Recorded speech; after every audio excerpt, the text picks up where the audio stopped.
Quand maintenant, on parle beaucoup ces temps-ci des Nepo Babies. Oui. C'est un terme que vous utilisez souvent. La jeunesse Absolument. népalaise s'est révoltée contre ces enfants de l'élite Oui.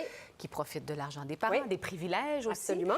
Et là, vous nous parlez d'une Nepo Baby qui fait scandale, mais c'est pas au Népal. Non, non, non. Là, on est rendu au Cameroun. Elle s'appelle Brenda Biya. Elle a 27 ans et c'est la fille du président camerounais Paul Biya. C'est le président du Cameroun depuis 42 ans. À 92 ans, Catherine, il est le plus vieux président du monde.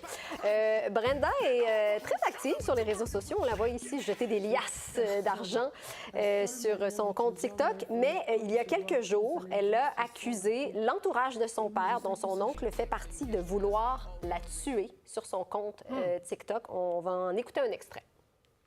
Je viens d'appeler le directeur de cabinet au téléphone. Et vous savez c'est quoi la dernière chose qu'il m'a dit?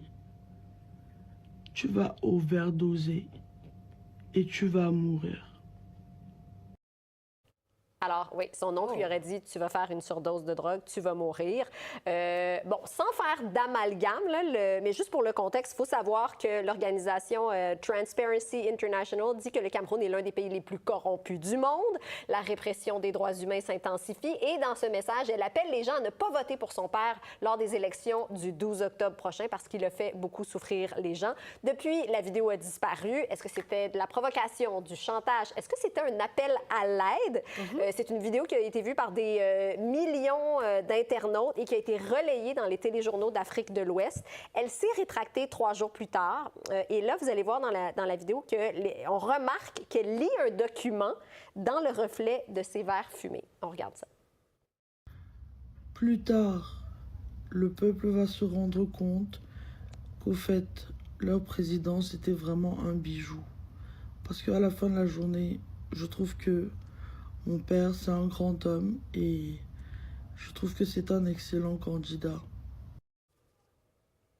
On est ailleurs Oui, complètement. c'est étrange, hein? Vous dites qu'elle est active sur les réseaux. Très. Est-ce qu'elle a souvent créé des polémiques? Assez souvent, oui. Bien, d'abord, elle a bravé les politiques de son père en affichant son homosexualité. Je pense que c'était au début de l'année en embrassant, voilà, sa copine.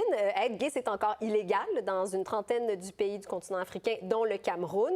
Elle a été saluée pour ce geste-là, mais elle a aussi été condamnée à Genève un petit peu plus tôt cette année pour diffamation contre une influenceuse. Donc, c'est, ouais. Il n'a pas réagi, Paul Biya, et on doute que cette frasque va changer quoi que ce soit dans les résultats d'élection du 12 octobre. Merci, Rebecca. Plaisir. À tantôt.